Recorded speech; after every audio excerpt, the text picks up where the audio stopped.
L'École supérieure d'administration, d'économie, de journalisme et des métiers de l'audiovisuel ESAE offre de nouveaux challenges pour l'année universitaire 2023-2024. Étudiantes et étudiants, parents d'élèves nouveaux bacheliers, ESAE, c'est la garantie d'une formation de qualité à des conditions très avantageuses. À Gbedjromede, à Papa, à Boumekalavi et Parakou, inscrivez-vous en administration générale, administration du travail et de la sécurité sociale, trésor et finances publiques, impôts, diplomatie et relations internationales, journalisme et métiers de l'audiovisuel, gestion des marchés publics, planification et développement local, sciences économiques, sciences juridiques et toutes les filières des sciences de gestion. ESAE vous offre des bourses, demi-bourses et de réductions pour les premières inscriptions dans toutes ces filières. Waouh! En licence 1, 2 et 3 et en master, bénéficiez jusqu'à 50% de réduction sur tous nos sites. N'est-ce pas génial? Infoline. ESAE Gbedjromede, 3e rue à droite en quittant le carrefour Le Jador pour la BIBE Jéricho ou au plus 229 90 93 65 21 98 98 14 00 à Kpakpa au plus 229 52 88 33 33 à Boumekalavi au plus 229 52 88 44 44 Parakou au plus 229 52 46 12 12.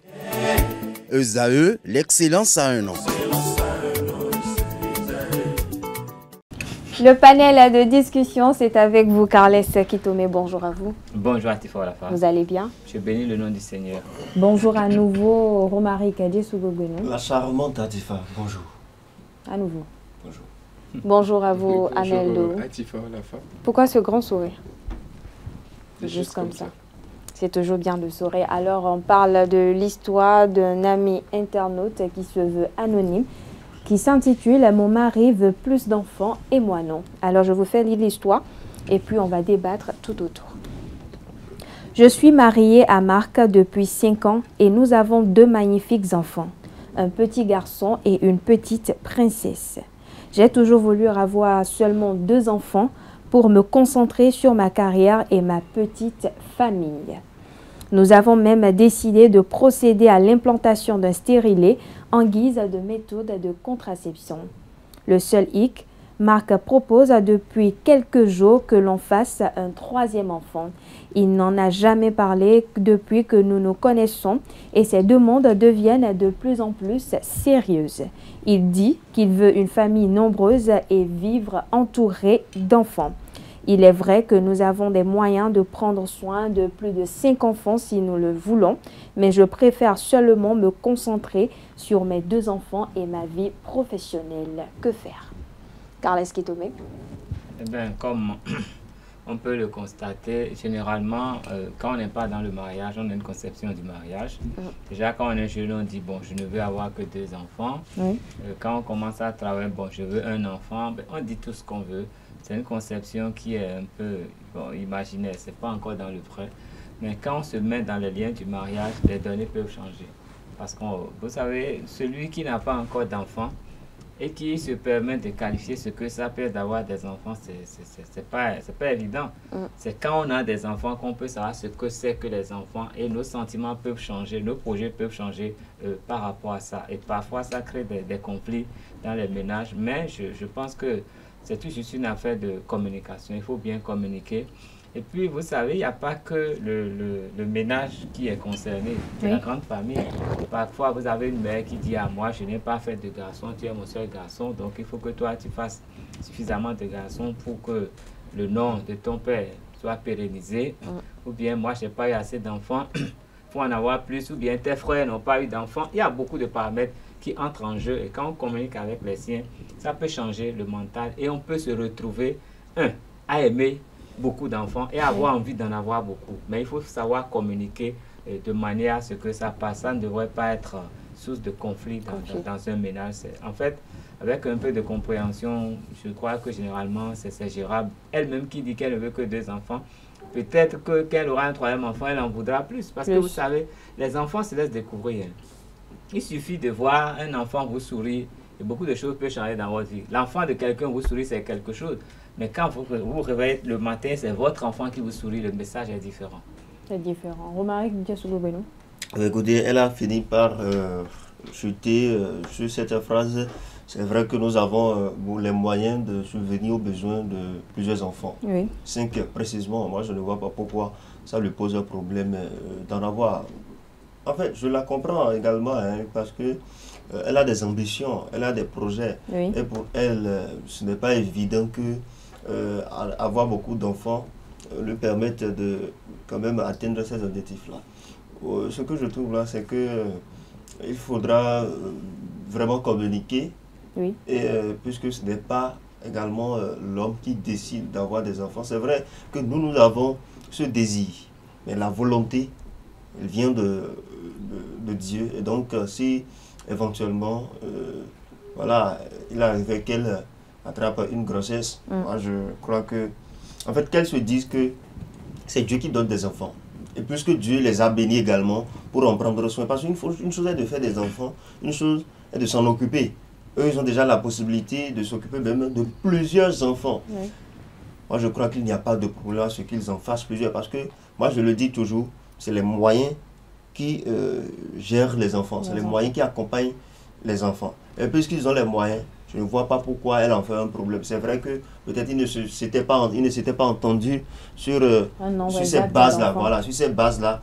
Mais, puisqu'ils sont déjà en couple, déjà, on ne peut pas être dans une relation normalement légalisée par le mariage et dire que voilà, je suis tombé grosse, il faut que j'avorte. Ce n'est pas explicable, ce n'est pas bon à entendre.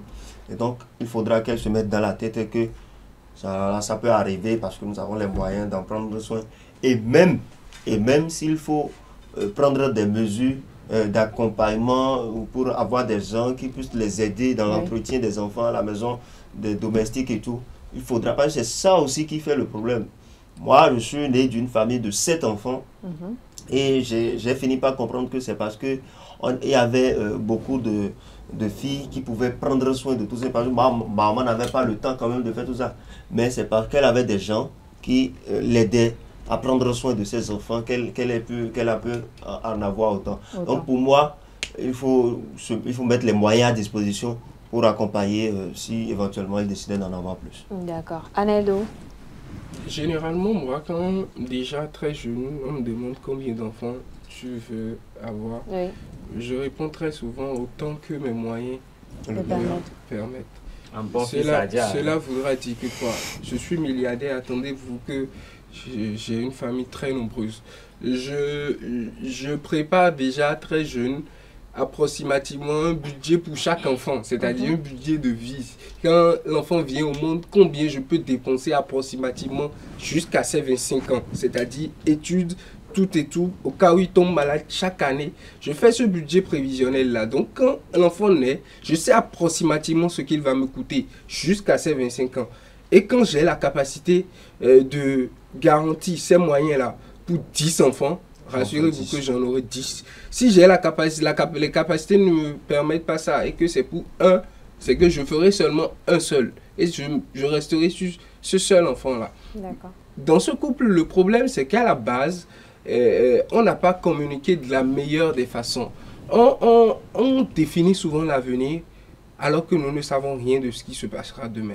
C'est-à-dire qu'aujourd'hui, on vous dira combien d'enfants vous voulez avoir et vous dites, je veux avoir qu'un seul enfant. Comme on dit, c'est l'homme qui propose, mais Dieu dispose. Vous voulez avoir un seul enfant, voilà que vous allez accoucher et vous faites des triplés. Wow. Vous n'avez pas décidé. J'ai ma mémé qui avait eu 2, Monsieur Cal en connaît un, qui a eu des jumelles, mais qui disait, voilà, je vais faire un seul pour fermer le trou, comme on le dit dans notre jargon. Oui. Mais en allant faire, elle a fait maintenant 3, des triplés. Donc vous voyez un peu, on ne décide rien.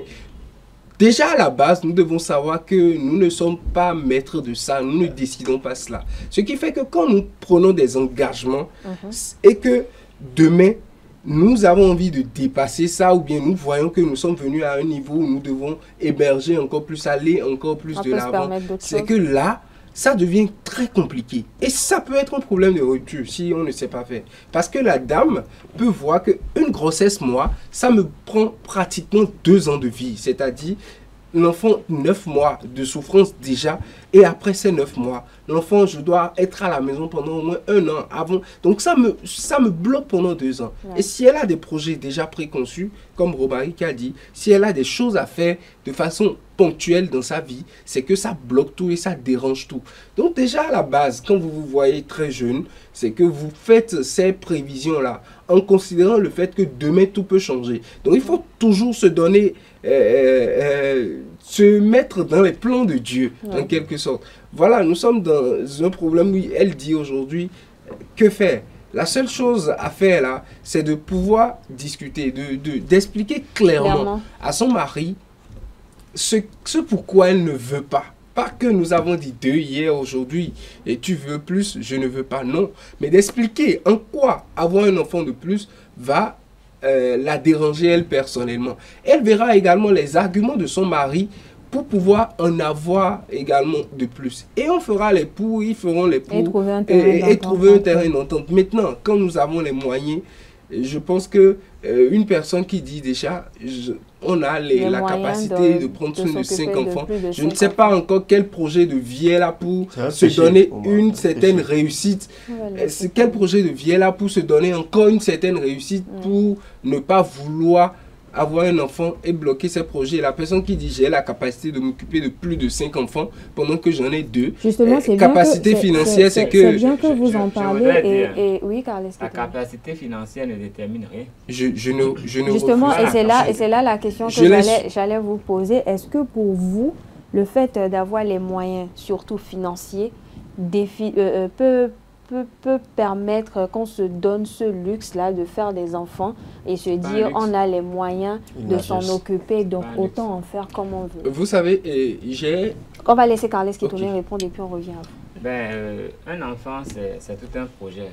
Un enfant, c'est pas... Il ne faut pas prendre ça au hasard. L'enfant vient peut-être quand on s'y attend pas, mais il faut y consacrer du temps et de l'énergie, surtout de l'attention, parce qu'un enfant, ça se construit. Quand l'homme naît, il n'est pas indépendant tout de suite. Donc, ce n'est pas que l'argent, c'est même bien au-delà de l'argent. L'argent représente une infime partie de ce qu'il faut, mais tout le reste, c'est l'amour qui est le vrai problème. Le vrai investissement, c'est de l'amour qu'il faut mettre dans cet enfant-là. Et quand on n'est pas prêt dans la tête, c'est dangereux. On peut avoir tout ce qu'il faut financièrement. Il faut être prêt dans la tête pour avoir un enfant. Et c'est là où je peux donner raison à cette femme-là, parce qu'il faut forcément qu'elle soit convaincue qu'elle désire. Parce que quand on ne désire pas avoir l'enfant, il y a déjà conflit. Vous portez en vous un être avec qui vous êtes en conflit. Ça veut dire que lui, il va naître, il serait un enfant de conflit déjà. Et ce ne serait pas bien pour la suite. Donc, il faut forcément que le mari puisse la convaincre du bien fondé d'avoir plus d'enfants et qu'elle reçoive, qu'elle aura reçu, je crois que tous les obstacles là vont sauter. Donc, c'est essentiel qu'ils discutent. Vous savez, moi je connais des gens, j'ai une tante spécialement, mais elle est unique pour son père et sa mère. Vous savez, chez nous, quand quelqu'un est comme ça, on l'appelle à Congo. Vous savez ce que ça crée comme problème? Dans la société, on se demande si c'est vraiment lui son père.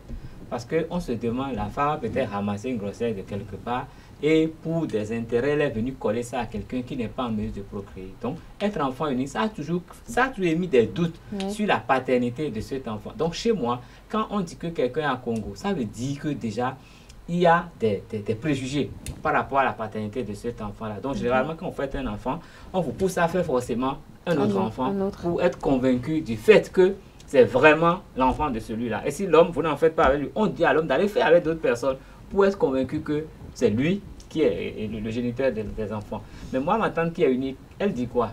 Elle disait à ses enfants, depuis qu'ils étaient petits, vous lui dites à mes verres, et on grand les cas. Vous savez ce que ça veut dire? 2 petits valent mieux qu'un grand.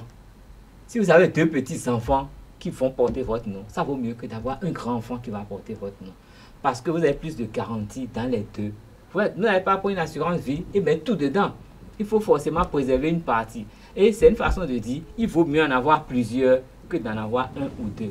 Parce que vous savez la chose, généralement quand on a un ou 2 enfants, il se pose un problème d'éducation. Tellement ils coûtent à nos yeux, ils nous sont si chers qu'on n'a même pas le courage de les mettre dans le carcan qu'il faut. Si les parents éduquent eux-mêmes un enfant unique, généralement c'est un enfant à qui on laisse trop de facilité, trop de largesse et il devient un problème pour la société. Mais jusqu'à 2. Non, jusqu'à 2. Mais quand on dépasse 2, vous savez, les enfants eux-mêmes, chacun vient avec un caractère. Donc quand on voit les caractères différents des enfants, on est obligé de voir la vie autrement et d'essayer de trouver le moyen de les éduquer. Parce qu'on se voit menacé. Lui, là, ce qu'il fait, il va donner ci, lui va donner ça. Et là, on commence à moduler l'éducation des enfants. Donc, c'est là l'intérêt d'aller au-delà de 2 enfants. Sinon, on éduque des monstres sans le savoir, entre griffes. Et c'est après qu'on se rend compte. Et ils vous abandonnent quand ils deviennent grands. Vous mettez tout à leur disposition. Et quand vous commencez à vieillir, c'est qu'eux, ils n'ont pas appris ça de vous. Eux, on leur donne tout. Eux reçoivent tout. Ils ne savent pas donner. Et généralement, ça vous pénalise. Merci, pas tout le temps, mais j'ai dit généralement. Alors, Romaric Djessougou-Benou, est-ce qu'on est forcément prêt pour un enfant? Ah ben, on n'est jamais prêt dans la tête pour avoir un enfant. Moi, sinon, j'en aurais déjà eu plusieurs mois. On n'est jamais prêt. En fait, il y a cette peur-là de... on se pose la question, mais qu'est-ce que ça va donner? Est-ce que, est-ce que j'ai la capacité d'en prendre soin? Est-ce que, j'ai les moyens de subvenir à ses besoins et tout? Non, mais c'est toujours la peur du premier enfant. Le premier enfant fait plus peur que tout le reste. C'est toujours la peur du premier enfant. Parce qu'on se dit, comment je le reçois? Comment je vais faire? Pour moi, c'est que, lorsque vous dites, par exemple, que Kales Kitome a dit que c'est... les moyens financiers ne sont qu'une infime partie de la subvenance d'un enfant. Moi, je crois que ça fait partie de la grande partie. Vous êtes sûr? Oui. Parce que... Pas pour prendre parti. Non, je ne suis pas en train de... Non, ne vous inquiétez pas.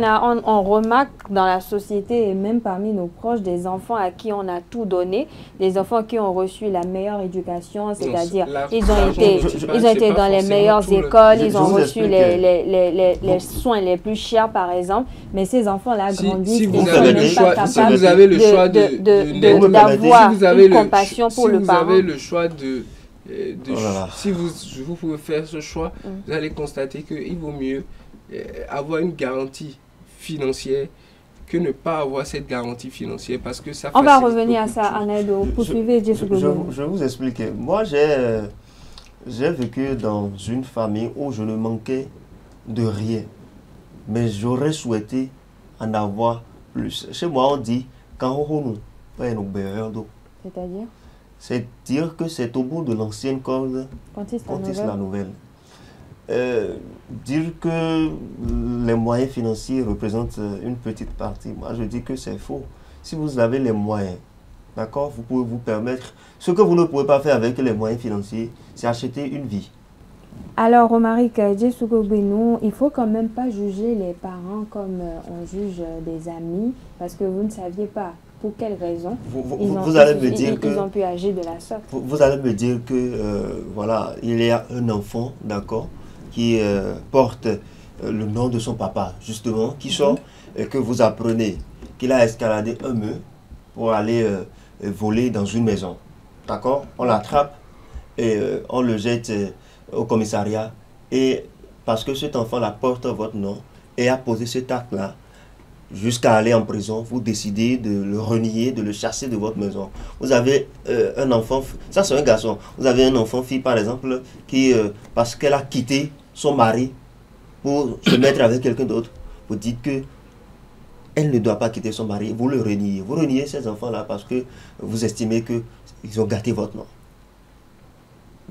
Chez moi, on dit, il n'y a pas d'enfant à ramasser sur les tas d'ordures quelque part. Peu importe ce que cet enfant-là fait, vous avez toujours à reconnaître qu'il est de votre sang, que c'est vous qui l'avez conçu. Et même si c'est gâté au dehors, vous l'avez ça dans la famille. Dans la famille. Merci à vous, Romaric. Alors, Aneldo, dernière question. Est-ce qu'on peut en vouloir à cette femme de vouloir privilégier sa carrière, sa vie professionnelle, alors qu'on sait déjà qu'elle a 2 enfants? Est-ce qu'on peut lui en vouloir de préférer sa vie professionnelle au lieu de faire encore d'autres enfants?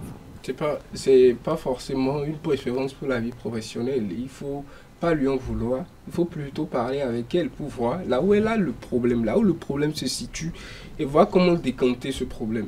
Je voulais faire mention de 2 choses qui m'étaient venues en tête. Pour déjà se dire, on veut avoir un enfant, il faut, pour moi, se garantir 3 moyens, c'est-à-dire les moyens financiers, le nécessaire, le moyen sanitaire, c'est-à-dire de voir si, de façon sur le plan de la sur santé. le plan de la santé, est-ce Oui. qu'on est apte à concevoir? Il y a des personnes qui sont bien debout, très en bonne santé, mais si cette femme va sur la table d'accouchement, elle risque de trépasser en donnant vie. Donc, il faut déjà voir ça. Et le troisième point, il faut voir si on a de la disponibilité à accorder à un enfant, le temps. Le temps, c'est crucial quand on a un enfant. Quand vous n'avez pas le temps pour vous en occuper, c'est que vous allez créer des problèmes à la société en ayant un enfant. Donc, si elle trouve qu'elle est très occupée professionnellement pour avoir un enfant, c'est que avoir un enfant doit l'amener à faire un choix. C'est-à-dire, elle laisse sa vie professionnelle carrément. Elle laisse pas? Non, elle laisse carrément sa vie professionnelle. Je dis... Ça fait peut-être une parenthèse. Je dis si elle est très occupée, c'est que quand je dis laisser, c'est que pendant ce temps, elle ne pourra plus travailler pendant un moment où elle se consacrera pour sa carrière professionnelle. Voilà, donc il faut... Ce n'est pas une maladie. Non, ce n'est pas une maladie, mais ça, quand ça prend une certaine tournure, ça vous empêche de tout faire. Il y a des femmes, c'est pas la même façon dont vous pouvez supporter une grossesse que ma femme à la maison va supporter une grossesse. Il y a des femmes, par exemple, quand elles tombent enceintes, je me souviens, ma maman, quand je parle de ma maman, en quelque sorte, je me souviens, pour un de mes frères, elle a dû, à partir du 2e mois, rester au lit à la maison jusqu'au 9e mois. C'est-à-dire que pendant pratiquement 7 mois, elle se lève du lit, elle se lave, elle se recouche. Pendant 7 mois, elle n'a fait, que ça. Pourtant, j'ai déjà vu des dames que j'ai vues, avec qui j'ai travaillé comme ça. Et le lendemain, on m'a dit qu'elle a accouché. C'est pour vous dire que jusqu'à 8 mois et demi, elle était encore en activité. Jusqu'à 9 mois, elle travaillait, elle a quitté le boulot. Et elle a senti en voiture que là, elle ne se sentait pas trop bien. Peu après, elle a vu les os. Elle a conduit elle-même pour directement aller à l'hôpital. Elle a perdu les os. Elle a conduit pour directement se rendre à l'hôpital. La famille et son mari, on l'a rejoint à l'hôpital. Donc c'est pour vous dire que chacun a une disposition sanitaire à assurer. Maintenant, il faut faire comprendre à la femme une chose qui est très très importante. Je l'ai dit au début, le plan de Dieu. Et le plan de Dieu, nous ne connaissons pas ce plan déjà au début. J'ai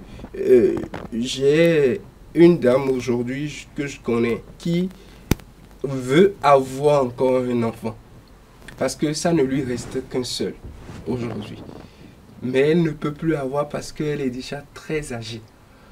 Pourquoi? Parce que récemment il y a un de ses fils qui est décédé par accident de moto. Ça a circulé sur les réseaux sociaux.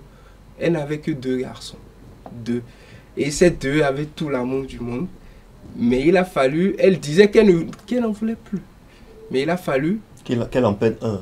Qu'elle en pète un pour voir que c'était insuffisant en fait les 2. Et maintenant elle a envie d'en avoir, mais elle ne peut plus. C'est pour dire que quand 2, je trouve que c'est trop restreint. Tout peut se passer dans la vie. Et si tout peut se passer, c'est pas seulement l'argent que nous avons ne nous donne pas une garantie pour dire demain, c'est que rien ne peut se passer sur nous jusqu'à dans 50 ans. Non. La disposition spirituelle ou bien le plan de Dieu, nous ne connaissons pas ce plan. Donc nous devons nous donner en toute chose une certaine marge. Si je dis c'est 2, 3, je veux, il faut me donner, je dois en faire une marge pour dire bon, si Dieu décide que mes enfants me quittent avant que moi-même je ne quitte la terre, que je puisse en avoir toujours quelques-uns à côté. On ne souhaite pas cela, mais c'est des choses aussi auxquelles merci à vous, Aneldo. Carles, qui te met très rapidement pour conclure. Anel a parlé du plan de Dieu. Je sais que je crois qu'il est au-dessus de toute chose. Quand il y a des gens, bon, je vais dire, moi-même personnellement, on parle de stériler, tout ça là. Non, laissez tomber. L'enfant vient malgré le stérilet. Elle n'a encore rien fait. Les gens mettent les implants, les enfants viennent. Je dis, moi-même, j'ai vécu le truc, j'ai nié jusqu'au dernier, mais je l'ai vu, lui, j'ai dit, ah oui, mais toi, tu es plus fort que les conneries de la médecine. Donc, quand Dieu veut, son stérilet ne sera pas l'obstacle. Il faut qu'elle se fasse seulement l'idée que si un enfant venait, qu'elle fasse l'effort de lui donner tout l'amour et tout le reste. Et puis, il faut discuter autour de soi parce que là, elle est déjà stressée par le problème. Il faut déstresser comme ça si l'enfant venait. Il ne faut pas que le mari harcèle également, il faut lui expliquer cela tout simplement. Pour conclure. Alors, pour conclure, je dirais que voilà, il faut se confier à la volonté divine et il ne faut pas voilà, restreindre ces actes alors qu'on a les moyens de subvenir aux besoins qui pourraient voilà, subvenir. Voilà. Et donc, il faut essentiellement se consacrer, donner du temps, ça vouloir donner de l'amour, parce que c'est vouloir donner de l'amour qu'est fait un enfant. Merci à vous, Latifa, 10 secondes. Il faut un conseil au monsieur. Le monsieur doit pouvoir donner envie à sa femme d'avoir un enfant. Il suffit juste de mettre une femme dans des dispositions données, dans un environnement donné, que elle qui dit que je n'en veux pas, elle va vous dire qu'elle en veut beaucoup. Donc, merci pour cette précision. Non, c'est pas une histoire merci de sexe. À vous. Merci également à Carles Kitome. Merci à Romare Tessougogbeno. Merci à vous, Aneldo. Merci également à vous, chers internautes, d'être restés en notre compagnie. Merci de votre fidélité. Merci à tout un chacun. Merci également à toute l'équipe qui a contribué à la réalisation de cette émission. Alors, je vous donne rendez-vous à 19h pour la grande édition du journal télévisé. D'ici là, portez-vous bien et excellent week-end en compagnie de nos programmes sur EZAE TV.